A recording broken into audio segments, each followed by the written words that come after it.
Welcome to Lemoore City Council Chambers located at 429 C Street. This is the July 1st City Council meeting. Please silence all electronic devices as a courtesy to those in attendance. Thank you. If you could please stand for the invocation given by Kimberly Nelson of Lifeway Church and remain standing for the flag salute. Father God, we come before you, Lord, and we surrender to you this evening, Lord. We thank you, Father God, for the things that you're doing in our community. We thank you for the people that you placed over us, Lord God. We ask you, Father God, that you would take care of our city, that you would bless this meeting, and that you would bless our leaders. Father God, that you bring protection to our community, Lord, that you would empower our police, our fire department, and the ambulance, and our leaders that are sitting here right here before us, Lord God. Protect our community. We thank you, Lord, in Jesus' name. Amen.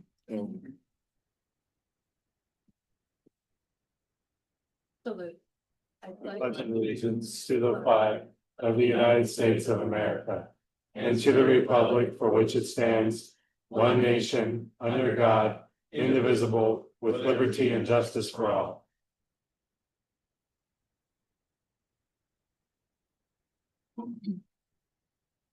Thank you. Councilmember Brewster. Here. Councilmember Lyons. Councilmember Cruz. Here. Mayor Pro Tem Gornick. Here. And Mayor Matthews. Here. Thank you. And I just want to take this opportunity to share with you all, we are missing Councilmember Lyons this evening. His mother-in-law passed away today. So our thoughts and prayers go out to the family. Please keep them in your prayers. That would be greatly appreciated. Agenda approval, additions and or deletions. I just have one item, 2-2 will be moved to a future meeting. Thank you. We'll go to ceremonial presentations. We have item 1-1, recognition of Lemoore High School baseball team. You guys.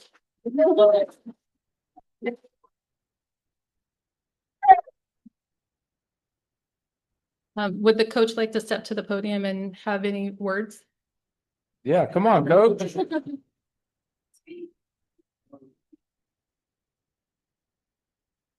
Hello, everyone. Thank you guys. This stuff does not happen by chance.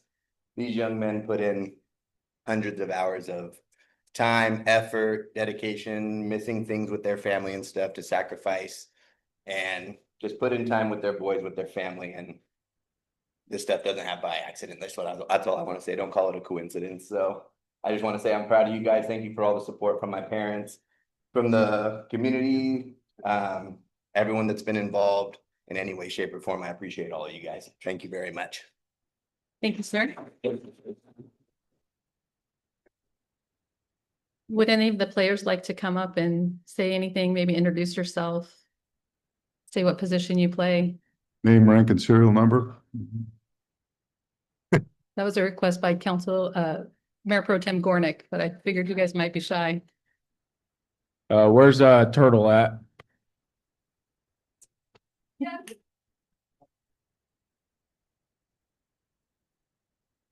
And I believe Tristan also probably, right? If I remember right on Game Changer.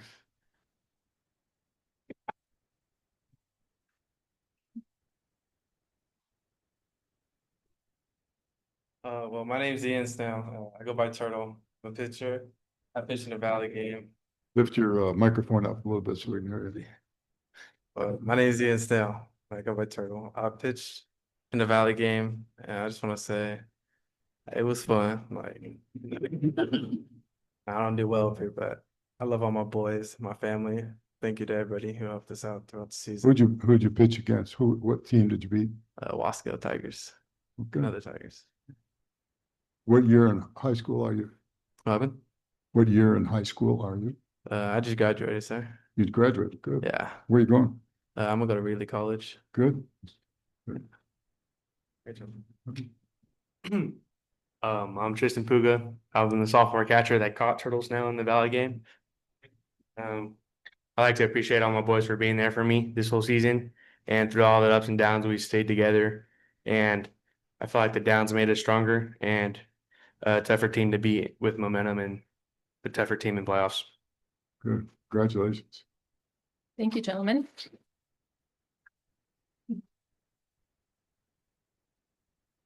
Would anyone else like to share? I didn't think so. You guys are shy, huh? I'll go ahead and read the certificate of recognition.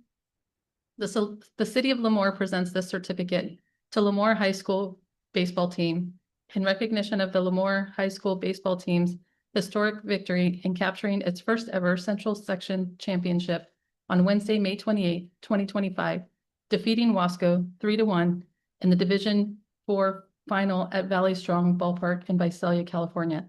This remarkable achievement marks a proud milestone for the Lemoore Tigers, as it is the school's first Central Section title in its 124-year history. Congratulations, gentlemen.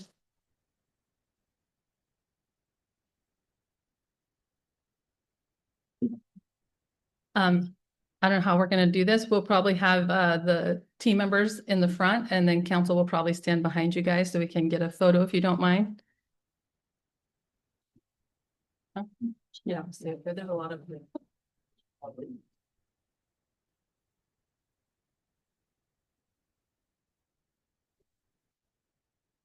Sure, guys. Yeah.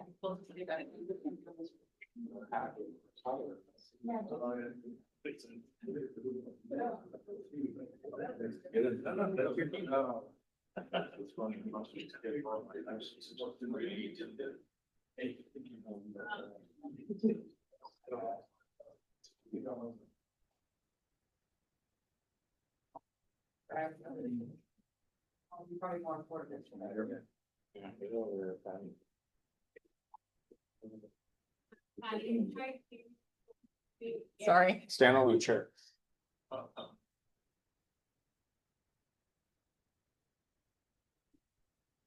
Everybody see. On the count of three, go Tiger. 1, 2, 3.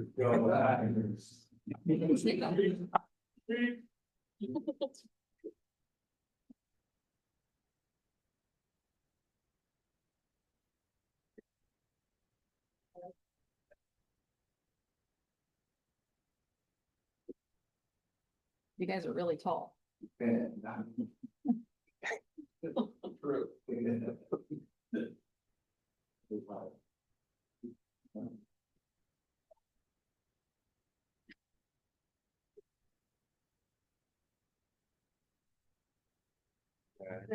All right. Good job.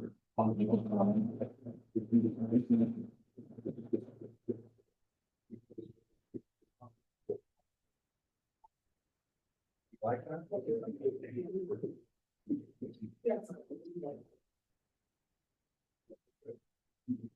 Thank you all. Item 1-2.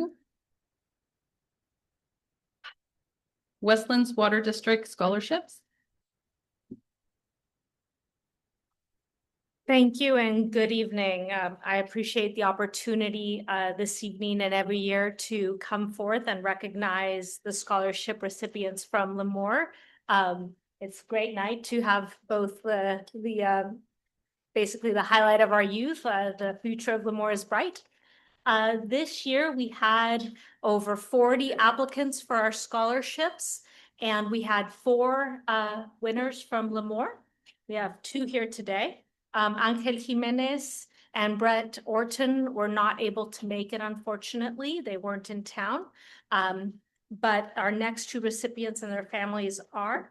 I'm going to go ahead and introduce them and say their quote. And if they'd like to come and say a few words and take a picture, I'd invite them up. I also have some certificates of recognition from Senator Melissa Hurtado, Congressman David Valadeo. We have one from Westlands Water District and Assemblywoman Alejandra Macedo as well, accompanying our certificate. So I'll first brag a little bit about Eliana Freitas, from Lemoore High School. We do these every year and we go through extensive applications. It is both the best part of the job and the most difficult part of the job because we're looking at not only community service and GPA, but the heart and the willingness to serve and come back.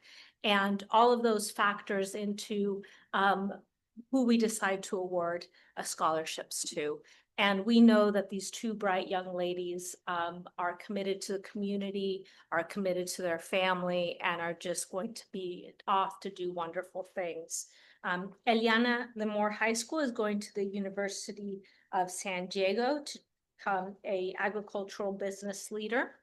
And her quote is, "I have learned firsthand what it is like to have parents who rely on rain, prayers, and good people to work alongside. Over time, it has become apparent that hard work, dedication, and faith are how goals are achieved." And she's a testament to that. Do you want to come up and say a few words? I know I put you on the spot. If I would have told you ahead of time, you wouldn't have done that.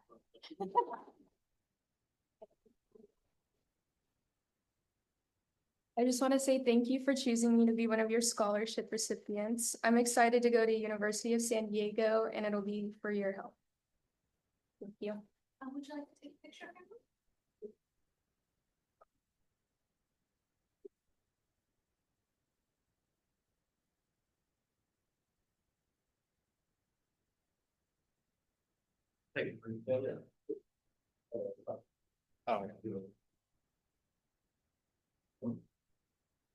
Beginning or after?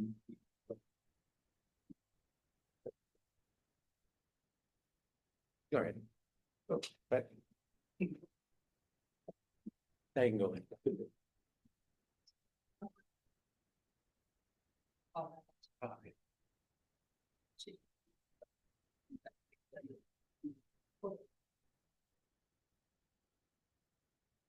We're just going in the back or down? No, go ahead. Oh, want to get in there?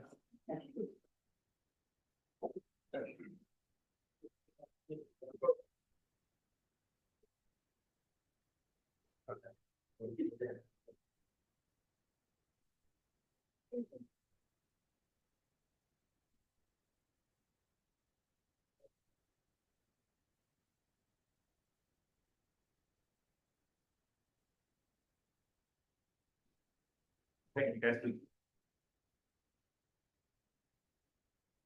Our next recipient is Madison Ball. She's also here with us tonight. I am sorry, Eliana is going to be a physician's assistant. I am sorry, Madison's going to be, I apologize. Also, I got that backwards. I am so sorry.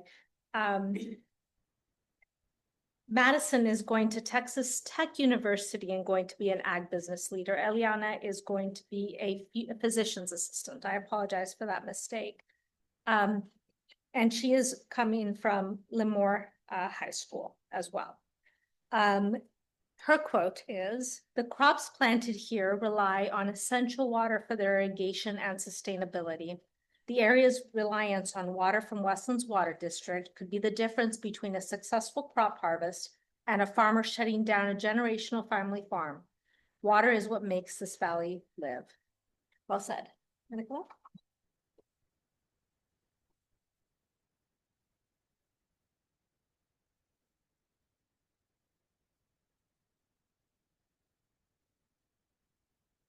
Hi, my name is Madison Ball. Thank you very much for choosing me for the scholarship. I'm really excited to go to Texas Tech. It's very far, but I think it'll be really fun. So, thank you.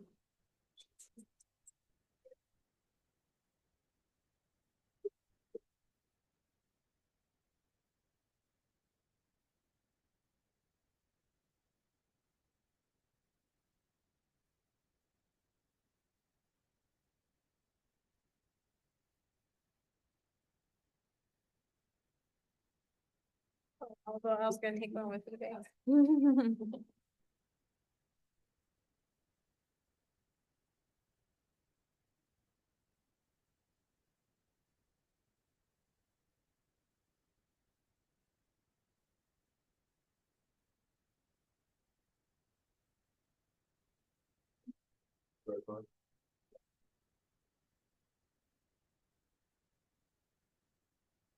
Thank you, and I'll see you again next year.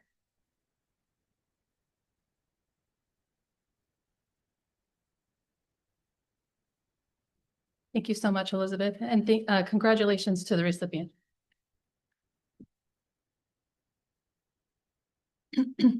One three, Employee of the Month, June 2025, Ms. Valdez. Miss Jessica, if I can have you come up here.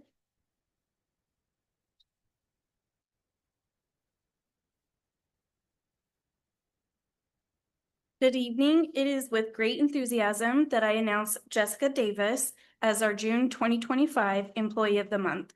Jessica began with the city about 8 months ago, and since she started with us, she has consistently demonstrated an exceptional commitment to our customers, our team, and our city's values. She goes above and beyond in every interaction, ensuring that each customer feels heard, valued, and supported. Her communication is always clear, empathetic, and solution-oriented. What truly sets Jessica apart is her proactive approach, whether it's identifying recurring issues and offering process improvements, mentoring new team members while still a new team member herself, or chasing down the right customer resolution. Jessica is a reliable and inspiring presence. Jessica exemplifies everything we strive for in customer service: dedication, empathy, professionalism, and excellence. For these reasons and many more, she is more than deserving of this recognition. Congratulations, and thank you, Jessica.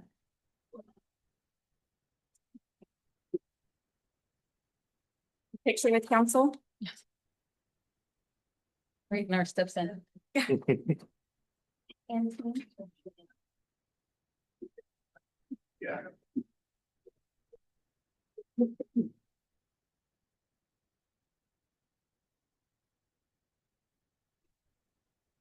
yeah, we'll do her with count. We'll do just her and council first, and then a team.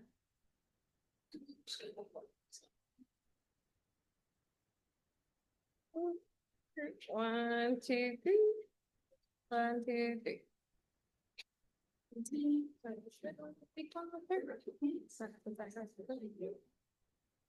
Good.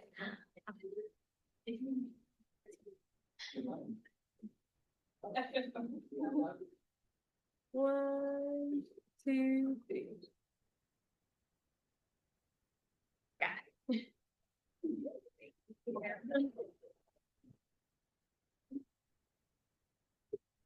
Jessica, before you sit down, would you like to say a few words? Yeah, I've always wanted to work for the city. I've grown up here since I was 4, and I love this town, so super excited when I got the job, and so this is a real honor and means a lot to me. Thank you.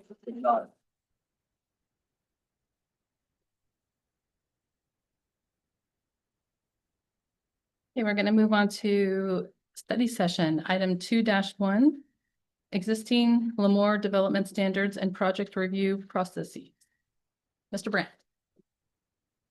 Good evening, Mayor and council members. Steve Brandt, City Planner. I've got a PowerPoint that Marissa's pulling up. But we're just going to, I'm going to talk about a few different topics related to development standards. I know the development process has changed slowly over the last, I would say, maybe 10, 15 years. Used to be that a lot more projects would come to planning commission and city council and through the use permit process or things like that. And there's been an evolution to more projects that are just allowed by right, but we have development standards that they have to follow. So we adopt development standards ahead of time before the developer shows up at our door. And then when they show up, we tell them you need to follow, if you follow these standards, your project's approved. So how that happened is a combination of a lot of things. It's some changing ways of thinking at the state, especially with housing. But not saying it's better or worse. It's just this is the landscape we're in. So I wanted to explain a little bit of that more particularly with this presentation. So go to the next slide.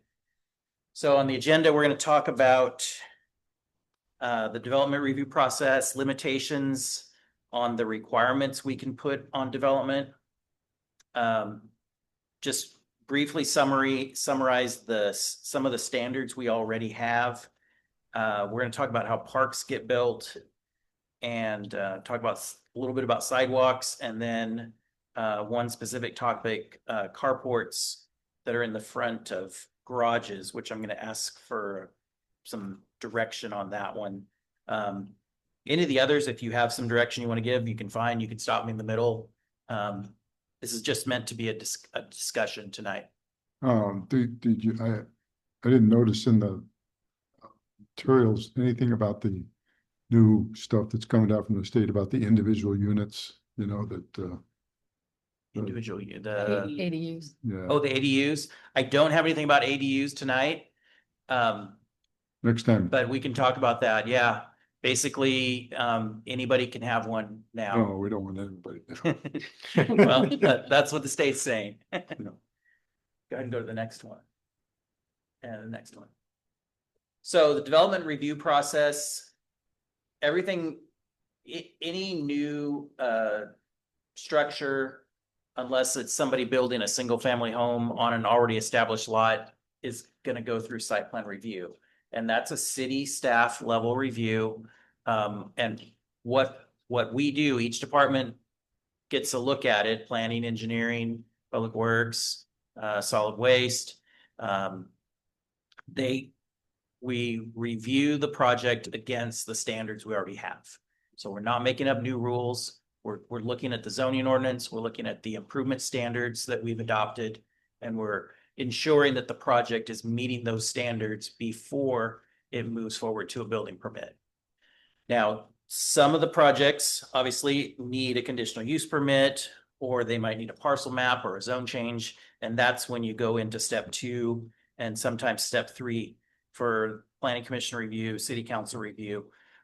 But a lot of projects are skipping right to step 4 because they're now allowed uses and we have standards in place and we're building them. So I'm trying to think of some, there's quite a lot, there's a lot of projects. There's some commercial projects we've built that So are, who puts in the fire hydrants? puts in the fire hydrants. Yeah, and where's it located? Which division identifies where the fire hydrants go in a new development? It's usually a combination of the fire department and public works. We have some standards on placement. So if you're talking about in a subdivision, Yeah, there's some distance here's my requirements. example. A couple of subdivisions I've been around and people have talked to me about it. Mhm. We got a new subdivision and this particularly with respect to corner houses. Okay. So you put a fire hydrant in the front of a corner house, or not exactly right in the front, but you basically take out 2 parking spaces for that house. Okay. And I don't know how to resolve that, but you know, everybody's got at least 2 cars. And so it's a little bit of a dilemma for those individuals who find themselves on a corner and realize, I don't know what the solution is, but I guess some more thought needs to go into that, or maybe requiring a larger lot on the corner so that there's a little more space. I know developers don't like that, but maybe that's something. Okay. Just a kind of a, you know, it's just an amenity in the development that makes it look better, I think. Okay, in this case was on the corner lot where was the hydrant on the front of the lot or on the side? No, it's in the front, Front, and that's the, and they couldn't park on the side? yeah, so that's why I asked. I didn't know if the fire department was involved in that, saying, oh, no, it had to be here, or whether, you know, just, you know. Yeah, well, there's some distance requirements. I think it's 200 feet. That I might not be right on that, but they want to be able to be able to get to any house within 200 feet of the hydrant. So yeah, that's something I could pass on to make sure we're looking at. Yeah, I don't know if we need more hydrants or pure hydrant, I don't, but I Okay. guess some. So again, this is the steps in the process. If you go to the next slide, this kind of shows it a different way. This shows just the whole picture of the development review process, that it starts way up high at the state law level. There's a section in the state law for planning law, there's CEQA, there's the Subdivision Map Act, which governs division of property.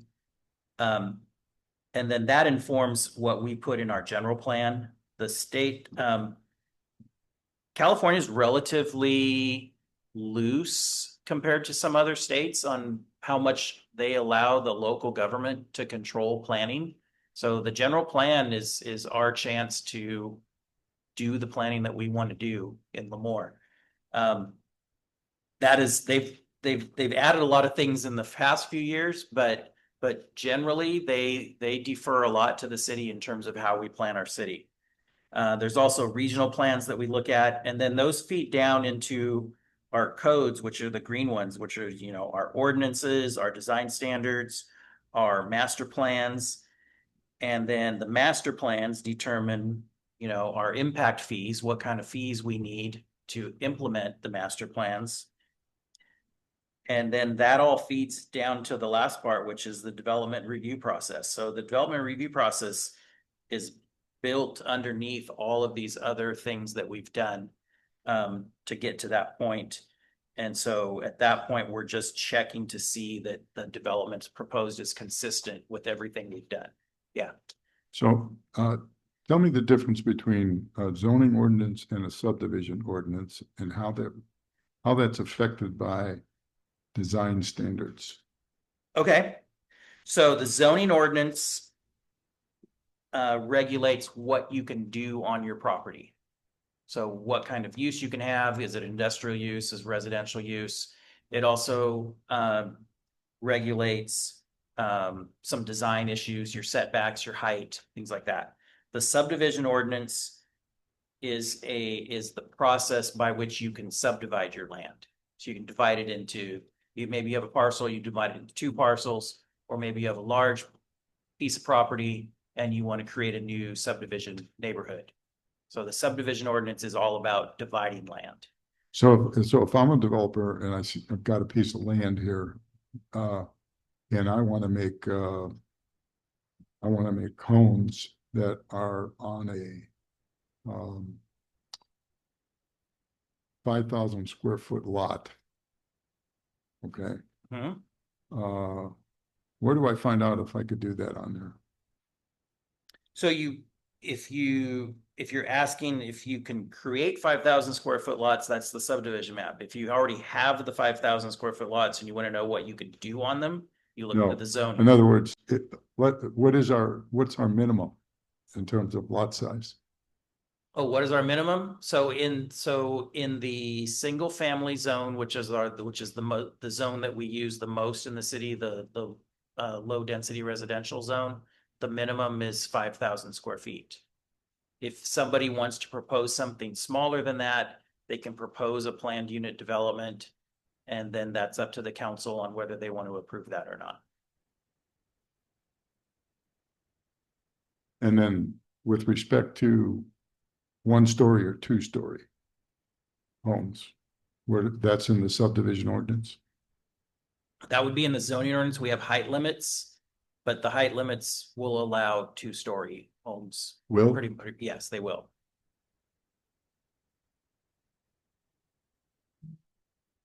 Okay. Do we have a limitation on the number of 2 stories versus single story? No, we don't. Why not? That's usually the developer's choice based on the market, on what's selling. How about our choice? Well, if you're buying the home, you can choose. No, I mean the But- city. I mean, in terms of how it looks to have all 2-story homes. and every once in a while, you know, a single-story home. We have not had that type of regulation before. You're seeing that because that's the type of home the homeowner chose to purchase, correct? Yes. No, Most, it's the, well, It- what you're really saying is, I'm gonna come in here and get the smallest lot I can, put as much house as I can on them. And so I can make as much money as I can. That's what the developers say. if you want to look at it that way, yes. Yeah. And I'm just saying that we should look at it differently. Here's our minimum standard for the kind of house we'd like to have in Lemoore that people could purchase reasonably. Okay.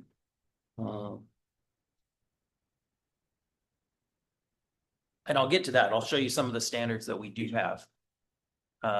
That the homeowners have been, or the developers Okay. have been following. You go to the next slide. Just some background on limitations on what we can require, and when somebody develops something, you know, what we can require them to do, what kind of streets we can require them to build for us, things like that. So, there's two court cases that planners learn to know, Nolan versus California Coastal Commission and Dolan versus City of Tigard. They both deal with this issue of how much can a city require from a developer. And that's in terms of the conditions, but also, you know, how much, you know, property would they need to dedicate for public use or things like that. So, they talk about that you have to demonstrate that there's an essential nexus, which means there's a connection between the impact of the development and what the city is requiring. So, and then the requirement has to be proportional. So in the case of, as an example, in the case of the Dolan case, the applicant was wanting to expand their bicycle shop, but it was on property that the city wanted to put a bike path on. And so the city said, we're not going to approve your permit unless you dedicate land for a bike path. And they tried to make a connection by saying, well, it's a bike shop and they need a bike path next to them. And what the court said was, no, you made a connection, but it's not a proportional connection. And so if the city wants the bike path, they need to pay the property owner for that property. So it helps us to determine, you know, what we can require, what we can ask for. And so our impact fee program, all of our dedications that we require, they're all based on this concept of requiring only what's proportional to what the impact is. If we want to go beyond that, like, for example, oftentimes, if a developer needs to put in a sewer trunk line, we want the trunk line to be bigger than what they need to put in, then we'll reimburse them for that cost, or we'll give them a credit on their impact fees. That make sense? Okay. There's some other, go to the next slide. There's some other limitations that the state puts on us. There's a growing list, it seems like, of what we are required to or prohibited from putting in our zoning ordinances. Some things they say we have to allow, other things we say we cannot allow. So we keep watching those state laws and make adjustments as we go.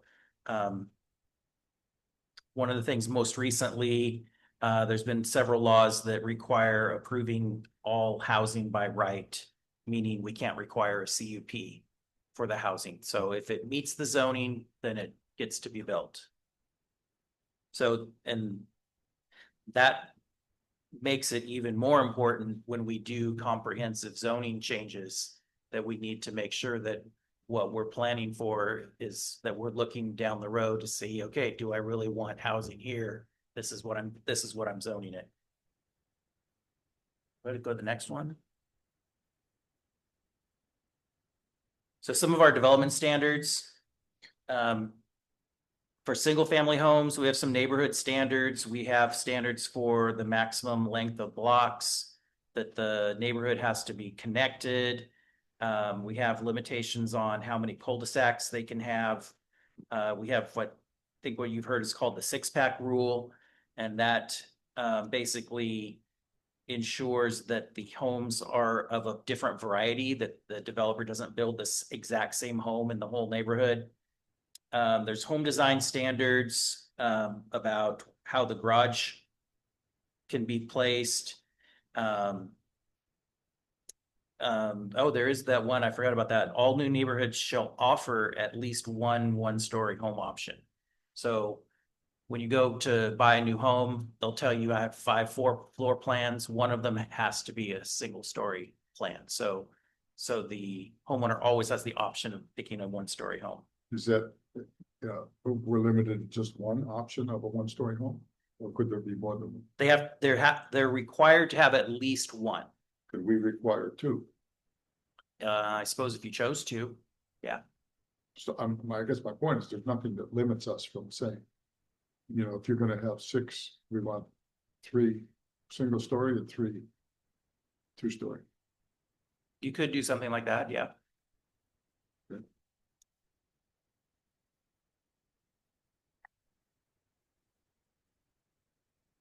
Some others is we have material standards for the types of roofing and siding. And then in terms of amenities, there's a list you can see there: roofing materials, front door style, carriage lights, that they have to provide at least 4 out of 5 of these on the home. I have a quick question Yeah. on the all new neighborhoods shall offer at least one Yeah, 1-story home option. To my knowledge, and correct me if I'm wrong, we haven't had a developer come in that's only had one option, correct? There's been Yeah. choice. some that had more than one. Yeah, I feel like there has been some. I think the one we just I think approved. 840. I think the one we just approved, the 939 by this high school, I think had 2. I think 848 may have only had 1 out by the college. okay. But if you look at the one out there by the college, it looks like it's mostly all 2-story, Yeah, most of them are 2-story. which is a big mistake. Yeah. Anyway, Okay. but the one behind the high school, Mhm. you said that, is that the one you're referring to now? Yeah, I was, That's 939. They haven't started construction yet, but I think my there's only, recollection was there was 2. I think there's only 12 1-stories in that whole development. I think I counted. Okay. So, It's been a while. I can't picture it specifically, but remember how many 1-stories were 939, the home plans? so Yeah. this picture that you have up on this slide, Yeah. the concrete between the 2 homes there, Mm-hmm. that's not allowed unless they get a permit to do that. Huh? I think there's supposed to be a Yeah, 3-foot separation. you see that all over the city. Mm-hmm. Well, and I've got something to talk about at the end that's very similar to that.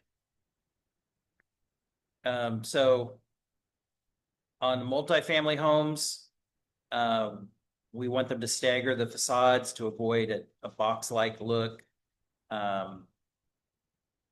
There needs to be more than one building elevation style. We have a limitation on putting the parking next to the street so that the whole front of the project isn't all parking. They have to provide on-site open space. They have to provide storage space in each unit. The garage designs need to match the building designs. And there needs to be some landscaping between the buildings and the street. And then again, materials for roofing and siding, and then amenities that they need to provide. How about street size, the width of the streets? The width of the streets. So we have improvement standards for local street, for a collector street, and for an arterial street. So the streets in the neighborhood, like that we've got. A typical neighborhood street's gonna be a local street, so it's gonna be 60 feet of right of way with 40 feet curb to curb of street. I think the way things have changed so much in terms of how we live in our homes and evermore, we've got most people, I'll speak for myself, I can't put both of my cars in my garage. Okay, because they got a lot of stuff in there. Mm-hmm. But some people can't put anything in their garage. So you're either in your driveway or on the street. Mhm. And in these neighborhoods where we've got houses really crunched together, the streets are much narrower, appear to be much narrower because you have cars on both sides of the street. They're not in the garages. There are very few neighborhoods where cars are in the garage or on the. And the smaller home we go to, I think we need to consider looking at the width of the streets. They're safer too. The cars Okay. going down.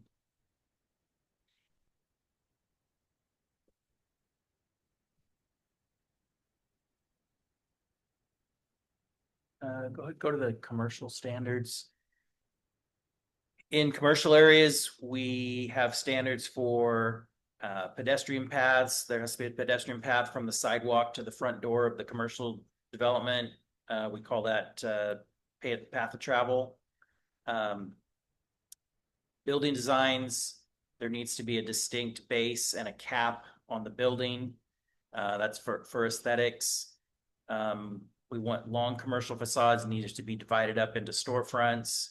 Storefronts need to provide some type of weather protection so that you're not walking out the door right into the rain, some type of cover. There needs to be transparent surfaces to allow view in and out of the buildings. That's something that I hear quite often from the police department, not just in Lemoore, but other cities, is they want to be able to see inside the building before they enter the building. And then frame openings with trim or recessed windows. For industrial uses,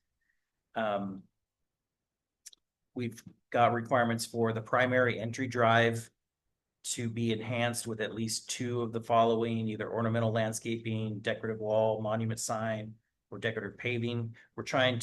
We know that industrial is not the most attractive use, but at least we want to make the front, the kind of like a small part of the entrance to look attractive. And so yeah, it talks about having a visual focus of the building. Again, there needs to be a pedestrian path provided from the street to the door, and any outdoor storage areas need to be screened from the public street view. So that's what we do for industrial buildings.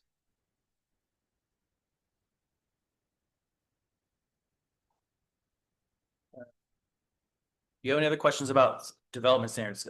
Otherwise, I'm going to move to parks. The landscaping between the side residential.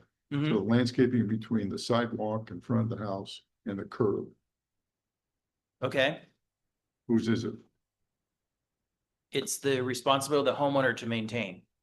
So if the tree dies, Then the homeowner can replace it. it's not the city. It's not the city. Okay.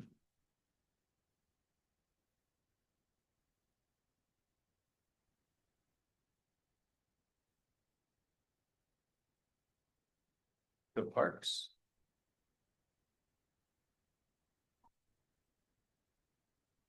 Oh, it is. Oh my gosh, sorry. You skipped right to it. Okay, so there's really in terms of how parks get built, you can divide it. There's 2 types of parks. There's city built parks and there's developer built parks. So the city built parks are usually larger. They're paid for by either grants or the general fund or the impact fees that you collect. And then the maintenance of those parks is from the general fund. So that's part of the parks budget for those city parks. The developer built parks are usually smaller. They're integrated into the subdivision. They're paid for by the developer. Lemoore has a Quimby Act ordinance, and the Quimby Act ordinance requires you to demand that the developer include a park in their development. And they need to build it. And then the maintenance of that park is folded into the community facilities district of that neighborhood. So the developer built parks, while they might be a little smaller, they're totally developer and property owner funded. So the developer is paying to build it and the property owner is paying to maintain it. So, what's the limitation on that with respect to us? Do we have a standard that says if you're gonna put in 100 homes, you have to have a 5-acre park? Yeah, that's exactly how it works. So the standard, and this is a standard set by the state, is the maximum we can require is 3 acres per 1,000 people. So what we do is we make a calculation of what's the average number of people living in a house, and then we convert that ratio into a per unit ratio. And it comes out to something like 0.16 acres per house. And so when we have a new subdivision, then we run those calculations and we tell the developer, here's how much park land you need to build. And if they don't build enough, they have to pay in lieu fees to cover the difference. It sounded like you said that you make the calculation based upon the number of, you guessed about the number of people in the subdivision. So what's your estimate as the number of people in the residential area? Right now, it's something like 2.32 or something like that. Okay. So you multiply that times the number of homes to see if you hit the 1,000. That's the state mandate. That the state mandates how we do the calculation. What we do is, and I think we've done it a couple times. We don't do it very often, but we'll double check our numbers with what the Census Bureau is saying they're estimating our persons per house, because if you, each city has a slightly different persons per household estimate. And so Are we on the low side or the high side? we're on the average side. We're on the average side. Some 2.3 is pretty average for the San Joaquin Valley. Some communities are a little higher.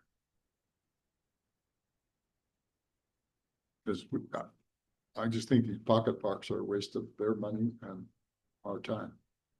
The dogs love them. But other than that, I don't see the kids playing them. I walk around a lot.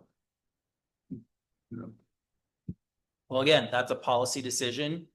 You can, I mean, I'd much rather see a larger you park. can, where you there's can a choose, basketball you can court, choose to a soccer change the field way or we something. do it and put more emphasis on the city-built parks. Or some kind of a partnership with the developer to allow it.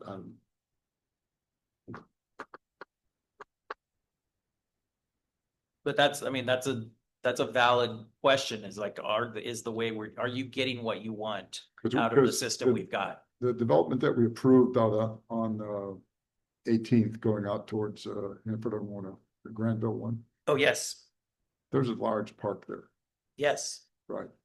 How did we develop that one? he's gonna develop it. Yeah, I know. The developer will develop it, Okay, because that was part of his required acreage. right. It's just because it was such a large development, he could put in a larger park. Okay. Let's see, how does that, you know, if we're gonna put 300 homes in there and you use your multiplier 2.3 times 300 homes for this one behind the high school, Mhm. I'm sorry, what's the question? Well, why isn't there a larger park in there? There is a park in there. I think they didn't provide quite enough, and so they're gonna have to pay some in lieu fees to make up for it. Yeah, I guess, well, I mean, why do we allow them to do that? Just don't put the park in. Well, we could do, yeah. No, it's not the first time we've heard that, so we're keeping that in mind for the next subdivision that comes in. Yeah, I mean, because that housing development's gonna be, have a substandard recreational area, really. Not, in my opinion, not enough recreation space for the kids there. I mean, the backyards are from the wall to the desk right now, right out loud. So, Okay.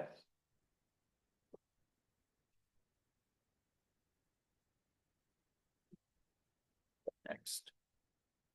Oh, next one. Sidewalks. So existing sidewalks, it's the duty of the adjacent property owner to maintain the sidewalk in a safe and non-dangerous condition.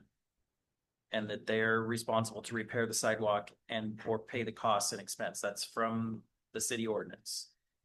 Any new sidewalks, it's the requirement of the developer to put in the curbs and gutters and the sidewalks along their frontage of their property. And again, going back to what we can and cannot require, we can't require them to go beyond their property unless we repay them for that. So the current standard is collector and arterial streets, the sidewalk width is 6 feet, and local streets, the sidewalk width is 5 feet. And currently the developer can decide whether the local street sidewalk is right up against the curb or if they have like a parkway of landscaping between the curb and the sidewalk.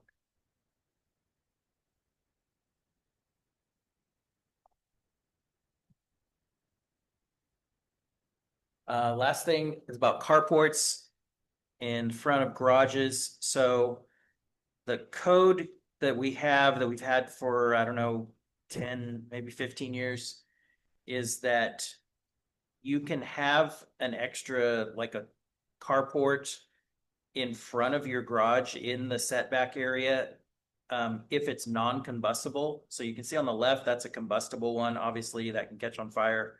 If it's an all metal carport, non-combustible, it would be legal if it's 10 feet from the home and not closer than 4 feet to the sidewalk.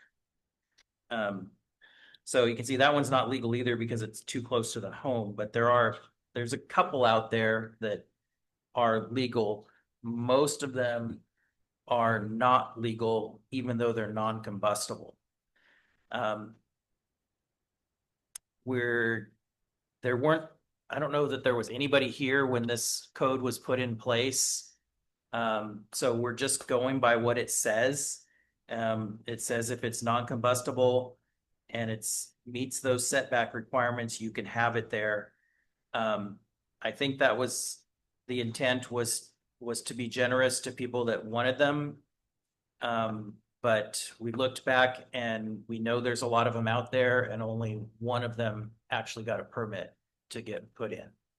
So the question is, I think we want to start because there's ambiguity on, is this allowed? Is it not allowed? We did a lot of research to figure out, okay, this is what would be allowed. But we want to make sure that you're in agreement with what the code currently says. Like, do you want to keep allowing this to happen if they put them in the right way? well, if that community had a homeowners association, they probably wouldn't allow Probably not. it. Right. So, we're actually the big gorilla. We're the homeowners association for the city. Yeah. This is what makes us look like an unincorporated city. Hate to say it, but it does. So I think if you go one more slide, I think that's the question. Oh, sorry, go one more. That's the question we're asking is do we want to keep allowing these? Well, we're not Again, stopping we any, don't are we have the, stopping any of them? we have told a lot of people no. We've also told people, because I've had other people who see these and they say, well, I want to do something nicer. But we say, well, you can't because what you want to do is combustible. So, and that's one of the reasons why we're bringing this before you is the code kind of allows what, as you say, is the cheaper looking design. The nicer kind aren't allowed. A lot of cities don't allow these at all because these are in the building setback area. So, How does the fire department feel about something like that? I mean, to get into a home or something, I mean, you know.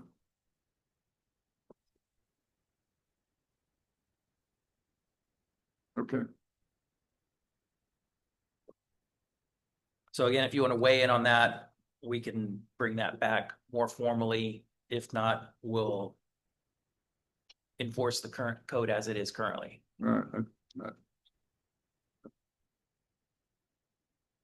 What's the length of a standard driveway nowadays? About 20 feet. So 20 you would- feet from, sorry, let me clarify, 20 feet from the property line. Which if your sidewalk is adjacent to the curb, there's probably an extra 5 feet in there. So there's probably 25 feet from the garage to the sidewalk. on a 5,000 square foot lot, Yes, it's 20 feet. yes, we still require that 20 feet because we want there to be enough room for somebody to park their car in front of their garage door while the garage door's down. See, well, This code to me is goofy because it's 10 feet from, you have to have the 10 feet of separation. Your driveway's already only 20 feet. Then you gotta be 4 feet from the sidewalk? So on both ends, you're losing distance. I like the one guy who put it over the lawn and that's, at least he was creative. Yeah, so I mean, you make a good point that mathematically your house has to be farther back than most homes. And I think that's to what make it Well, you fit. see how crowded that Pro was, Tim though? Gornick is trying to get at is the Yeah. lot size. He's Yeah. frustrated. So you take a look at that new development that's coming in behind the high school. Mhm. And if you just have 5 or 6 of these carports there, I don't care how new the home looks like, it doesn't look good. Yeah. So. That's all. Well, I think that's what you said, that a resident had said that they could build something that looks a lot better, but it's not allowed But because that's it would not be allowed. combustible. Yeah. And like, But why would we allow it all? well, like you had said, you have people who don't park in their garage or can't park in their garage, then what's left to sit into a car that's baked in the sun all day? Yeah, or you make room for your garage, you know, I mean.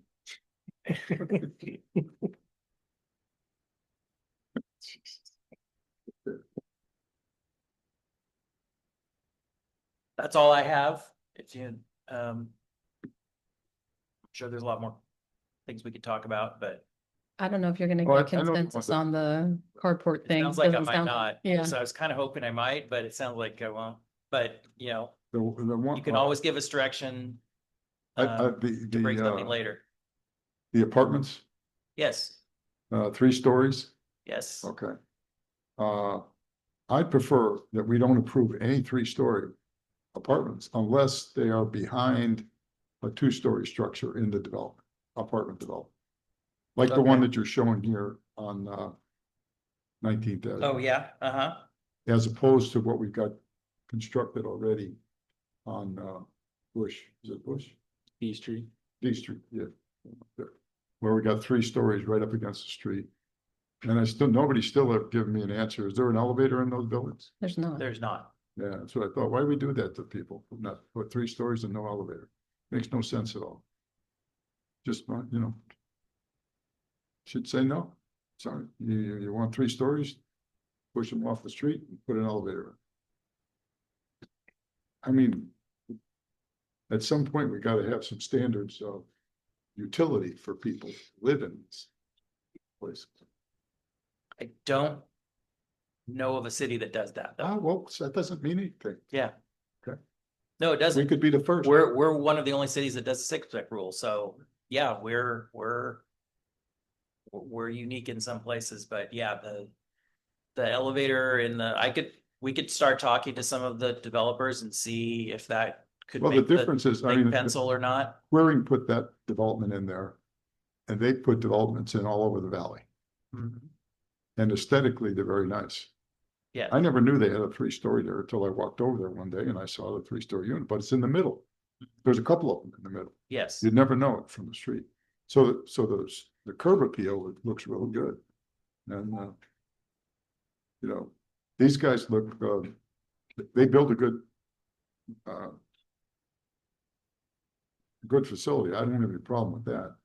The problem is just that, you know, these people can't afford certain housing. Doesn't mean they shouldn't have the amenities that other people should have in terms of getting into from the first floor to the third floor with their groceries and stuff like that.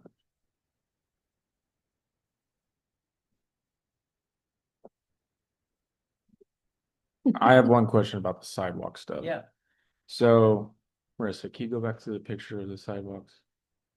Because somebody watching online sent me a text message and it was a very good point. So, say that sidewalk gets damaged, right? It is the responsibility of the homeowner to fix that sidewalk. Yes. We do have a 50-50 program where How If- many times does that get approved? Because I've heard a couple times. there's been money left over every year, so I don't know if people are, Find print on the website. you just gotta apply for it. Okay. Because technically it's public property, right? City has, I just want to blank on the word that I was gonna say. It doesn't technically belong to the city. It's the responsibility of the property owner to maintain, but that's not specific to Lemoore. There was a law that passed, I don't know how many years it's been now, but most cities in California, if not all, passed it on to the property owner. In all reality, if we tried to take it back, we'd probably get dropped from our risk management insurance because we'd be one of the only cities in California that would be responsible for maintaining all the sidewalks. So it is something that's very common. I think I looked at it when I first got here and ours says something like they're responsible to the end of the sidewalk where most cities are putting it onto the property owner to also be responsible for the gutter. So they are responsible up to the part where the street starts. And I think ours just goes to the end of the sidewalk, if I remember correctly. What about like the cinder block walls? You get a car accident and it goes into the wall. Is that also on the property owner? If it's considered their fence. The newer neighborhoods, and when I say newer, I mean maybe the last 20 years that have the walls on the perimeter of the neighborhood. Those walls are in the landscape and lighting district, which are now CFDs. So in theory, that fund should be building up for a case like Okay. that, if Yeah. it should happen. That's all I got.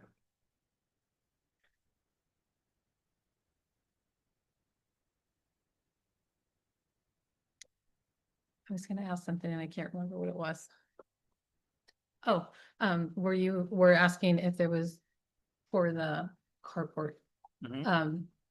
Could you maybe bring something back to us at a later date, an example of what something that looks better looks like, even though it may be combustible, because there's none of the pictures Okay, in here to see what well, it could what be. that looks like, yeah. Okay, And I don't think we have any around town that I've noticed anyway. I don't think so, no. Okay, sure, we can come back with that. Any other questions or comments from council? Good stuff, Steve. Thanks. Thank you. Any questions or comments from the public on this item? Mr. Reed? Just want to comment on the patio covers out front. I would be against that. I realize people have problems parking their cars in the garages, but that's their problem.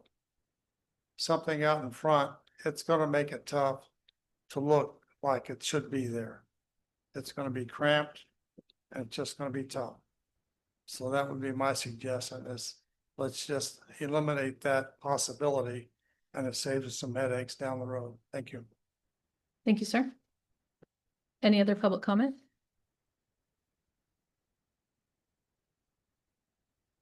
Okay, we'll go ahead and move on to actual public comment. Public comment will be in accordance with the attached policy. This time is reserved for members of the audience to address the city council on items of interest that are not on the agenda and are within the subject matter jurisdiction of the council. It is recommended that speakers limit their comments to 3 minutes each, and it is requested that no comments be made during this period on items on the agenda. The council is prohibited by law from taking any action on matters discussed that are not on the agenda. Prior to addressing the council, any handouts for council will be provided to the city clerk for distribution to the council and appropriate staff. The public will have an opportunity to comment on items on the agenda once the item has been called and the mayor opens the item to the public.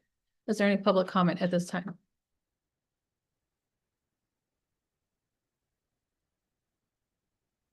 Good evening, council. My name is Jose Verduzco with PG&E. I'm your new local government affairs representative. I thought I'd take this opportunity to introduce myself. Previously, you worked with my colleague Nathan Alonso, who now got shifted to the north end of the valley. So I was honored to be given Kings County, lived down the 198 in Visalia, so very familiar with Kings County. Any issues or concerns you have with PG&E related matters, feel free to text, call me, email me 24/7, except when the Raiders are playing. But other than that, I'm here to serve you and the residents of Lemoore. And I'll leave my cards with your clerk as well. You got a Thank you. pencil? Got a pencil? Yeah, I got a couple for you right now. Thank you. And I look Iona Avenue, What happened? Iona Avenue. Iona, let me get the pen. Okay, Already gonna be work. Love it. yeah. I just don't want to see say it waste a that trip just to come say hello. you did put that on the record 24/7. I did. Yep. Just want to make note of that. 24/7. Yeah. Receive it. Sure, sir. I'm sure there's staff members who could respond even better than this, but we've been promised by PG&E on Iona that you're gonna give us streetlights attached to the wooden poles somewhere.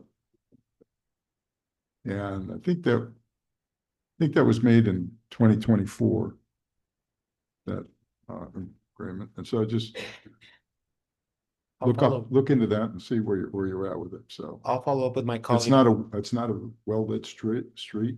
There's no sidewalks there No sidewalks. for the majority of that area, and we have a lot of traffic there, a lot of kids, people walking their dogs, things like that. And I'll follow up and get a little bit more history on it, and then I'll follow up with you, council member. thank you.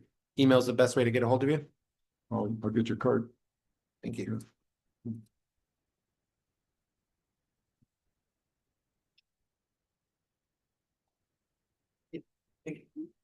On a closed session topic right now, or do I need to wait? I think you would comment right before we go into closed session. Is that fine? Okay, Yeah. thank you.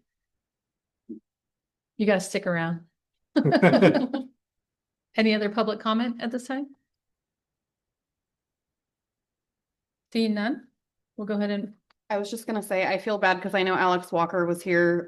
He ran out on a call for fire, but he was coming to thank everyone who participated in the Rockin' Downtown event.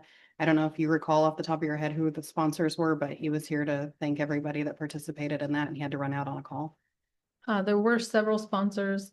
I'm gonna say this wrong, probably the Hyundai dealership is one, SUSP was another one. Those are Natural Healing Center, I think, you probably know the rest of them. Oh, you didn't bring your flyer today? No. Okay, there were several. Plain and Saying Graphics helped out a lot. She-Shack, the city of Lemoore, the chamber. There were a lot of community member volunteers that helped make that happen, setting up and tearing down every week in the heat. It was definitely a community supported and community led event, but it was really, really great. So I'm glad that he was going to speak on that.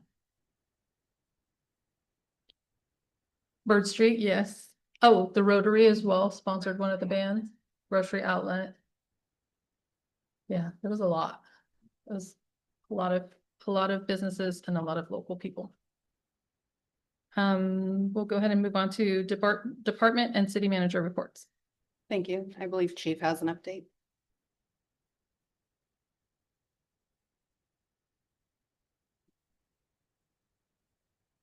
Good evening, Mayor and Council. Just have two quick things. As you know, the 4th of July falls on a Friday. So we are anticipating an extremely busy weekend. We are going to essentially double our staffing throughout the weekend. And have, in partnership with the fire department, go after all the illegal fireworks. So we're encouraging the neighbors to call in, as long as we can pinpoint it to the house. The ordinance provides for the ability to cite the homeowner rather than those who actually lit it off. Obviously, they can be cited as well, but we'll be out there with a zero tolerance enforcement. And then the only other thing is our Ice Pops with the Cops event this Thursday at Lemoore Elementary for their last day of the summer enrichment program. Fire department will be out there with us as well. That's it. Thank you. Thank you, sir.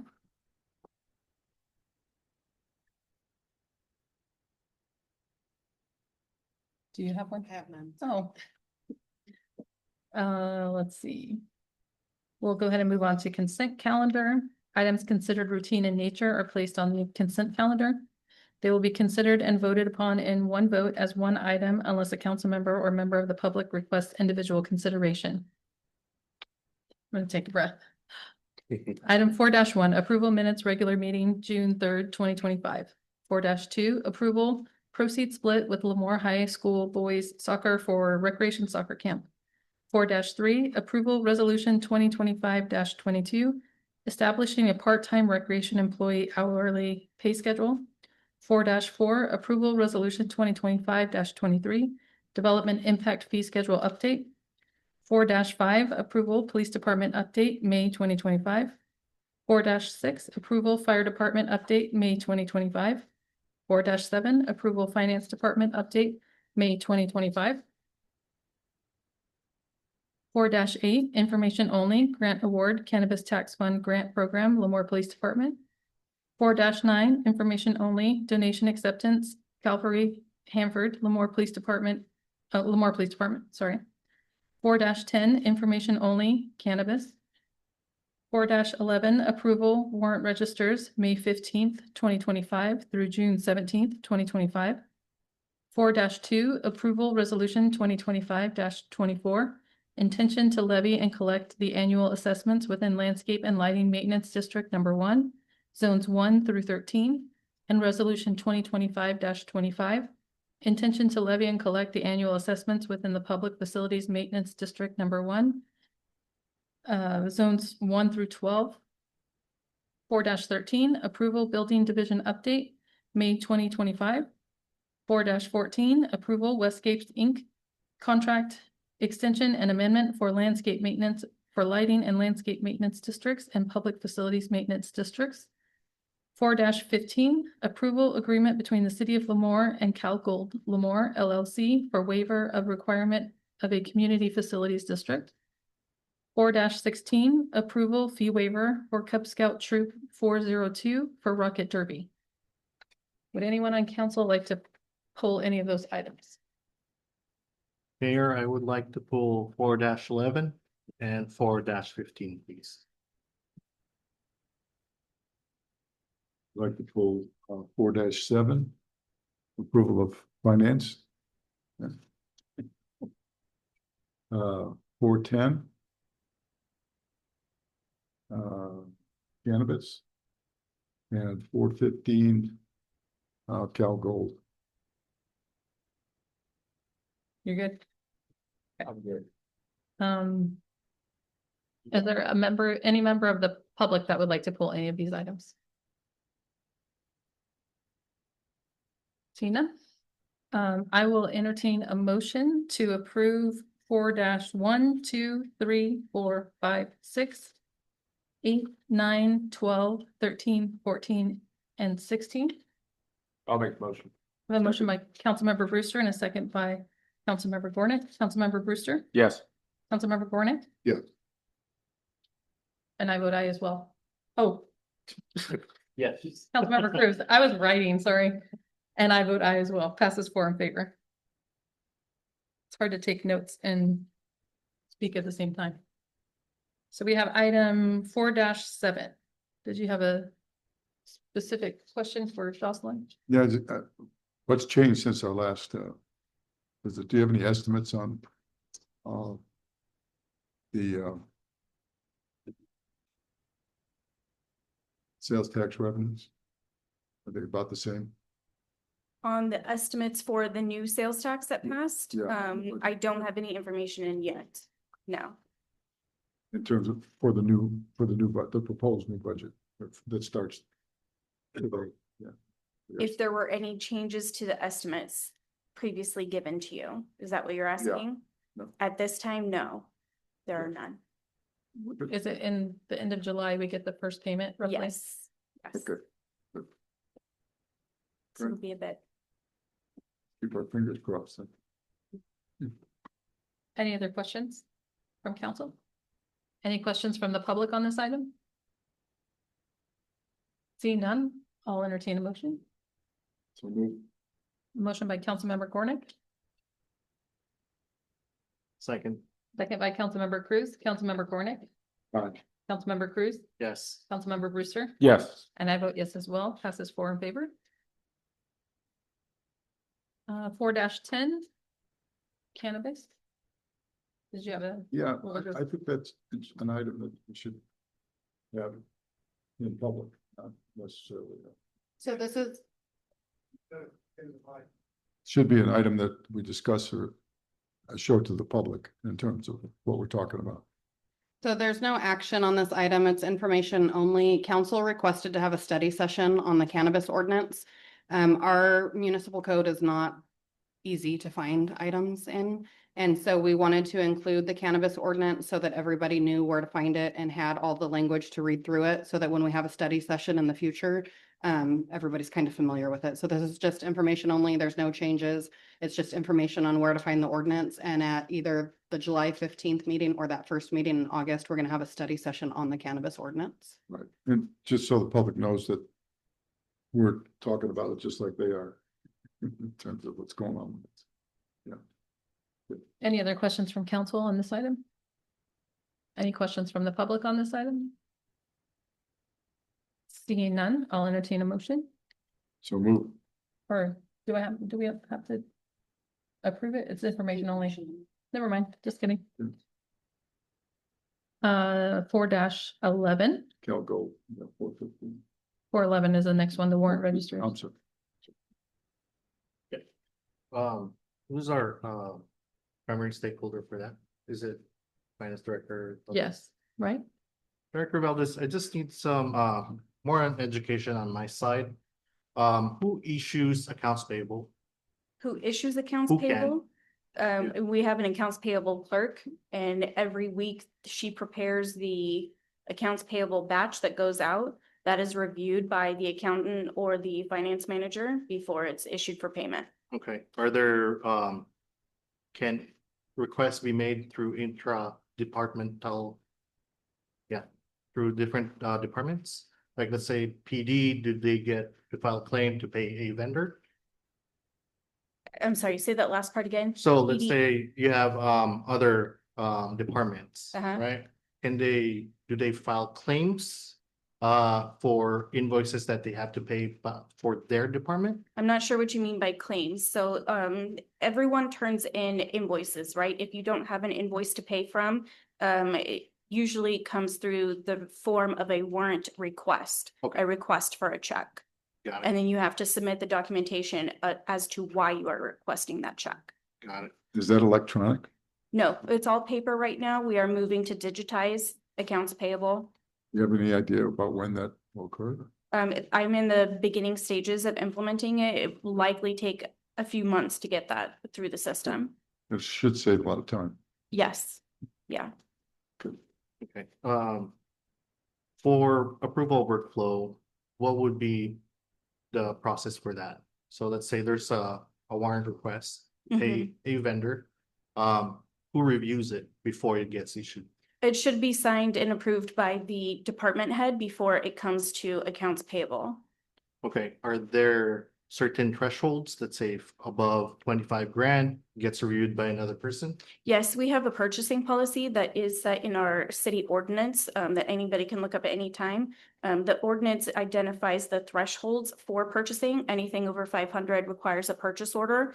And it goes through the department head approval. If over a certain dollar amount, then it goes to city manager, then it comes to finance to make sure that they, yes, met all of the requirements for procuring such item. And the thresholds being anything over 500 are purchase order, anything under 5,000 doesn't require a quote. Anything 5,000 to 10,000 requires 3 quotes be submitted. If you can't obtain 3 quotes, you have to issue a memo as to why you couldn't get them. Anything 10,000 to 49,999 is city manager approval. Anything over 50,000 would come to city council. Sounds good, thank you. Do you make, does the city make use of the state contracts, you know, the piggyback contracts and? Sole sourcing, yes, we do. We do. Mhm. Any other questions from council? Any questions from the public on this item? Seeing none, I'll entertain a motion. Mayor, I move that we approve 4-11. Motion by Councilmember Cruz and a second by Councilmember Gornick. Councilmember Cruz? Yes. Councilmember Gornick? Yes. Councilmember Brewster? Yes. And I vote yes as well. Passes 4 in favor. Now 4:15. What was your question on that one, sir? Why the waiver? So I believe the developer is connected via Zoom and he may want to speak as well, but typically a community facilities district is established for new development that is taking place on a property that doesn't have any development. The way that our ordinance is written is very vague, and so we were applying the CFD to a new build in an existing shopping center, which is very strange. I have never seen that before. I'm not to say that it hasn't been done, but I haven't seen it. And so the developer who's building the Chipotle had reached out and said, look, that's not common. I agree it's not. It is a lengthy process to go through the CFD process. It would delay the construction on Chipotle. And so he said, what if I pay this one-time fee that's equivalent to between 4 and 5 years worth of what he would have paid for a CFD in order to not go through that process and have a waiver? So I'm recommending that we do that. I think it benefits both parties. And I believe that he's on the line if you have any questions for him. Good. And that facility is going where? That is going to be next to Panda Express in the Kmart shopping center. No, that's And good. it's the same developer that just completed Tractor Supply. Yeah. I think that's a wise move. Thank you. Any other questions from council? Yes, Mayor, I want to clarify what is the process of the CFD? Just a brief overview. That is a very lengthy process. I think that the best person to explain the CFD process would be the city attorney, and our regular city attorney is not here, so I'm not sure if Nick's comfortable being put on the spot for that. But if you're okay with us bringing that back with information at the next council meeting, that would be my preference. Yeah, absolutely. By chance, do you have any idea if it takes like 6 months, a few months? It does take several months. I would say probably between 3 and 6, depending on how quick the city responds. Yep. And the plan with Cal Gold has always been that when they finished construction on Tractor Supply, they were going to immediately start on Chipotle. So I think they're just waiting on this to be approved, and I imagine they're going to be starting shortly. Second question, there's in the materials, if we were to go with the CFD route, it says there we would potentially get 1,100 per year. How do we get that 1,100 number? That's a number that's published on our schedule. So there's some fees that wouldn't apply to them because it's already built out, like the street infrastructure and lighting and all of that. So the only 2 remaining fees are the public safety fees. So there's police and fire, and that's what makes up that $1,100. So he's stating that in this agreement, it's a one-time payment, which I can't see it on the screen, but I think it's $5,000 or close to that. He would pay that and then we would split it evenly between police and fire and their impact fees where the money would have gone had we established a CFD. That revenue would go into the same fund as if it was the CFD. Copy. A couple more questions, sorry. To the city's knowledge, have we approved any of these waivers in the past? I don't believe that we've ever approved any waivers because I don't think we've ever tried to apply the standard to anyone. CFDs aren't very old, so we probably just haven't come across it yet. Okay, and what are our plans for, because once we approve this, it sets a precedence. What are our plans for mitigating future requests? We're looking at that ordinance because it may be that we need to modify it. Because like I said, it's not typical that you would apply a CFD to a new building going into an existing shopping center. It's typically like if that was vacant land and somebody was developing Tractor Supply and all of these things, you would apply a CFD to them. It doesn't typically apply like if we had a CFD at the time that Dutch Bros was built. I doubt we would have applied it to them because it's just not typical to apply development or the CFDs to development that's going into an existing shopping center. Thank you. Any other questions from council? Seeing none, any questions or comments from the public on this item? Seeing none, I'll go ahead and bring it back to council for a motion. Sure, Nate. I have a motion by Councilmember Gornick, Second. second by Councilmember Brewster. Councilmember Gornick, Aye. Councilmember Brewster, Yes. Councilmember Cruz. No. I vote yes. Item passes 3 in favor. We have no public hearings, no new business, so we'll go ahead and move on to city council reports and requests. Councilmember Brewster. Thank you, Mayor. Been a busy month. I want to give a shout out to city manager for helping us out at Little League. She got SUSP over there. We're having some water pressure issues, and we hosted district for the 10-year-old division. We ended up winning that tournament. We're moving on to sectionals here in the next couple weeks. We are hosting that as well. River Park and Delano will be coming. If we win that, we go to state, which has only been done 2 other times, I believe, in Little League's history. Little League's been around for almost 80 years now. Went to or watched the Board of Supervisors meeting today. That was interesting. And then I just want to give a shout out to Lemoore High's baseball team. Like, obviously, everybody knows I'm a baseball guy and all that, but that's just a proven fact of what youth sports will do in this town. And it'll do it in any town. It keeps kids off the street. It keeps kids entertained. It, instead of somebody out running around spray painting and graffitiing, they're playing baseball, that kind of stuff, any kind of sport, any type of activity. So I just want to emphasize that as city leaders and leaders in the community, we need to do our best to continue to support and drive as much support, fun stuff that we can into all youth sports and keep the kids busy, because ultimately they are the future. Half that team that was here tonight was on my all-star team in 2018. So it's went full circle for me. So Are you trying to take credit for that? I'm gonna take a little bit of credit for Turtle. No, I'm kidding. That boy should be playing 4-year baseball right now and not going to Reedley College. That's another thing everyone makes. Dr. Gornick, you got to help me get baseball here at Lemoore College. We got to have some type of. Got to pass the bond measure over there first. Yeah, we'll talk later.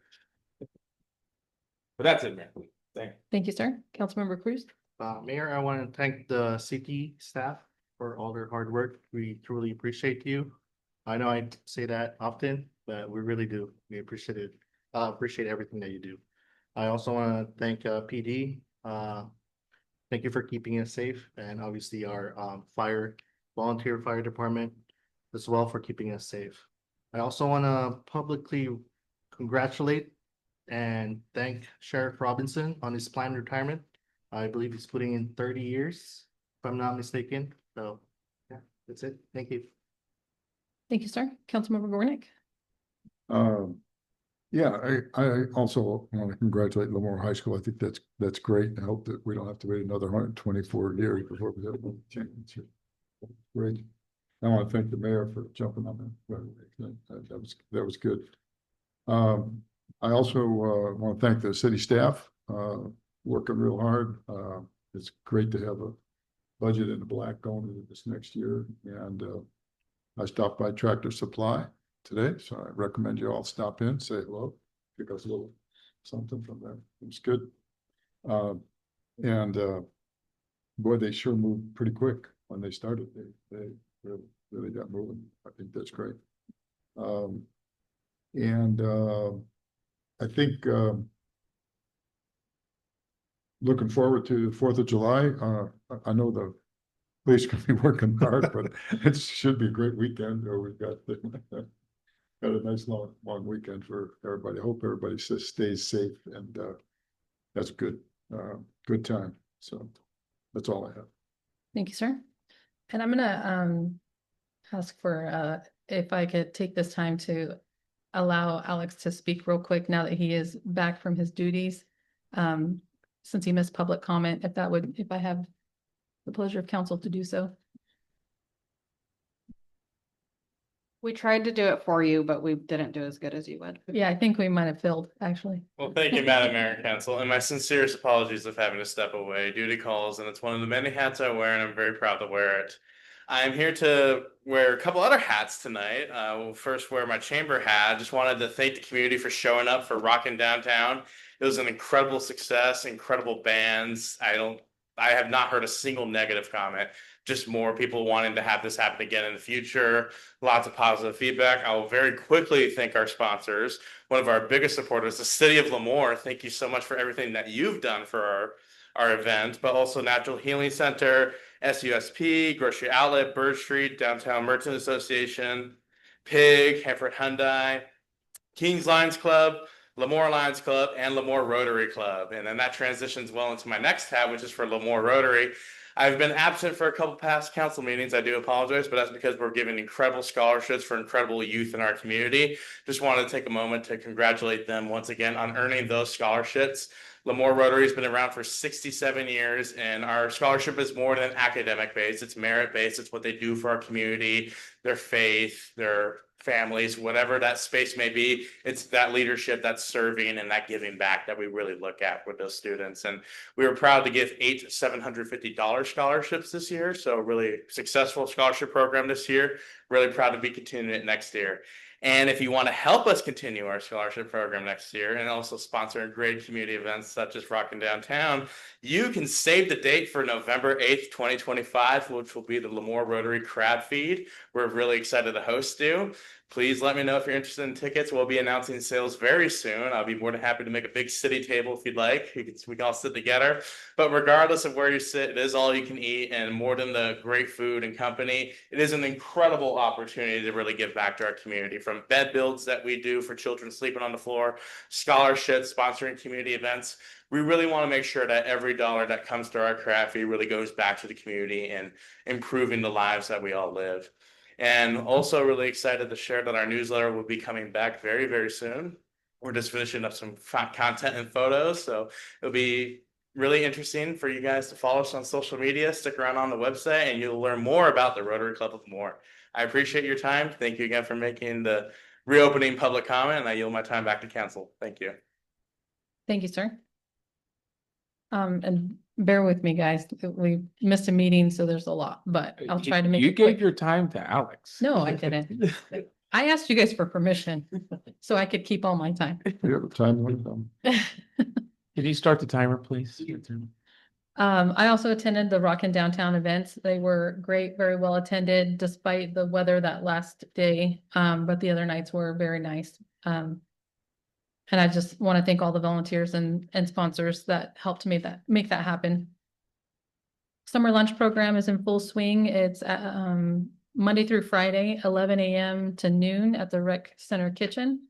School-age children and teenagers up to 18 can come by and get a free lunch Monday through Friday. So if you're not taking advantage of that, I encourage you to do so if you have children that are up to 18.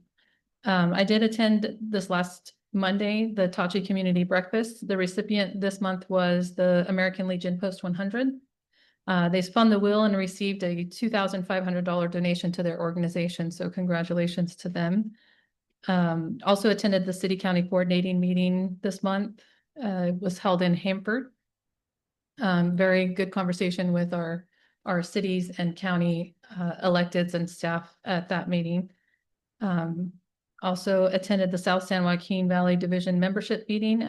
Was hosted at the Tulare Historic Museum, and that's our division through Cal Cities.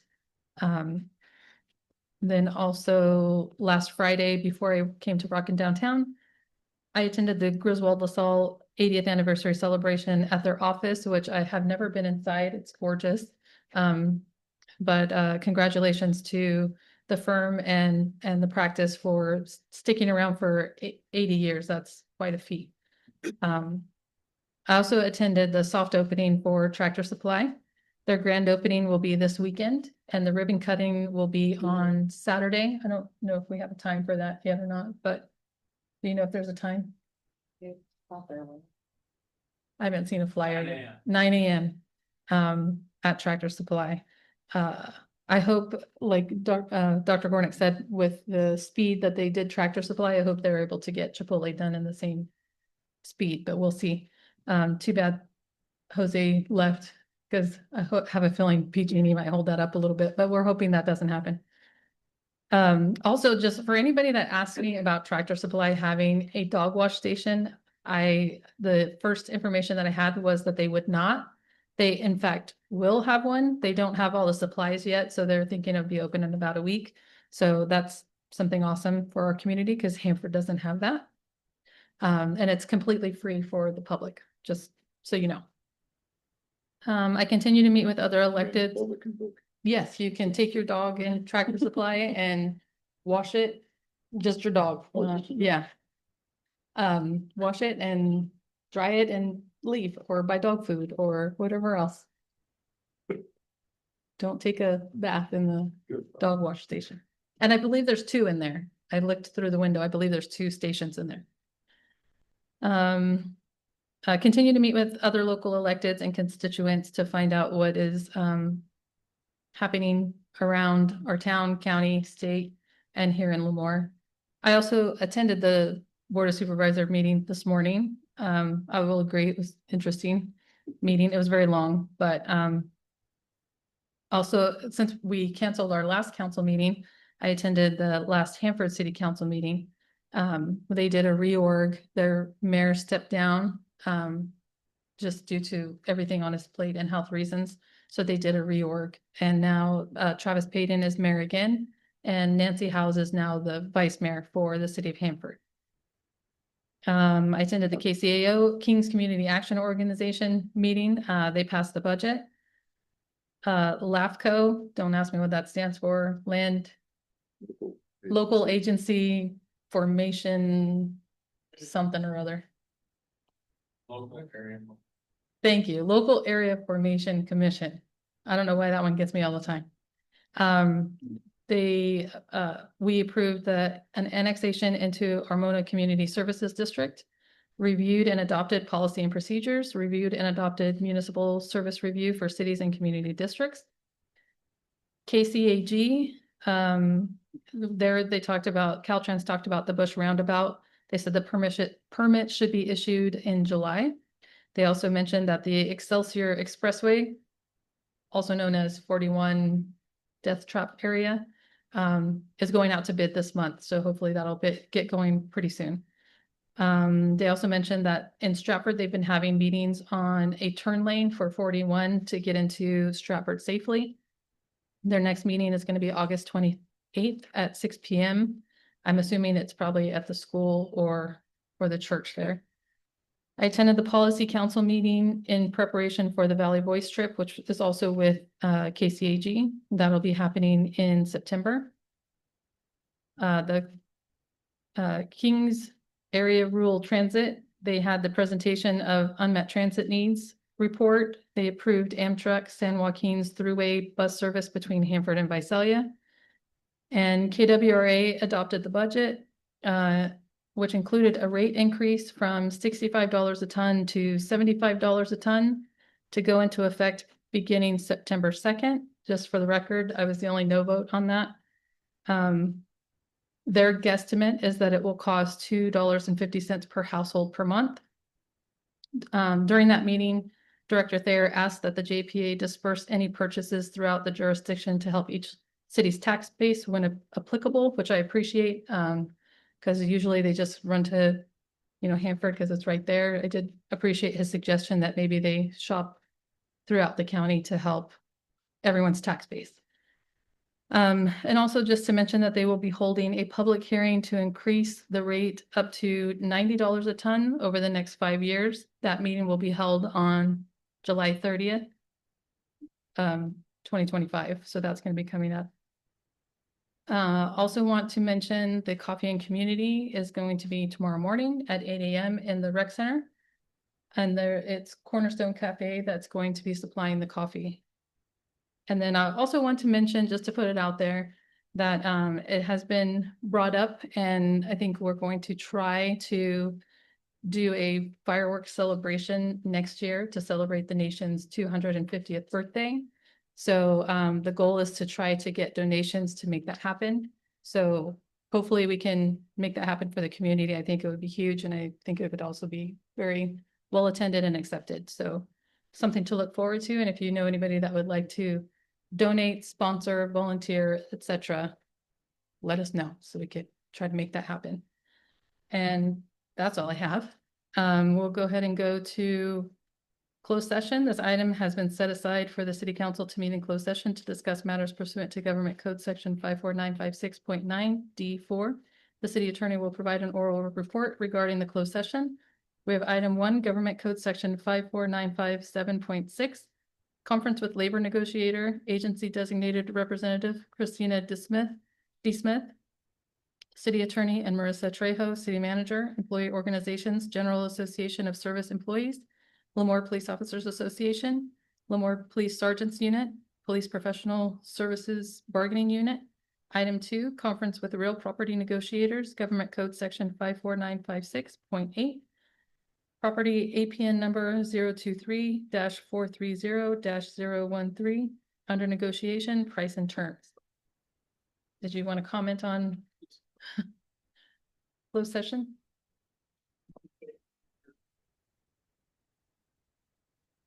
Mark Pescor on behalf of the Police Officers Association. I just wanted to say thank you. Let me start off with Marissa. I've been a part of the association for as long as I've been here. I've been negotiating for the last 15 years. This has probably been by far the best negotiations we've had as far as conversations back and forth, understanding each other's perspectives and point of views. I know in a little bit you're going to get some information that we've shared back with Marissa. So I'm really hoping you guys take that into consideration. Know that we do appreciate the back and forth and the information coming from you guys through Marissa back to the association. We hope that you take our information to heart. Know that it's coming from a place of hope and really knowing that you guys do support us, and we're hoping we can come to an agreement after you guys see this tonight. So thank you. I appreciate it. Thank you, sir. Any other public comment on closed session? Seeing none, we'll go ahead and adjourn into closed session.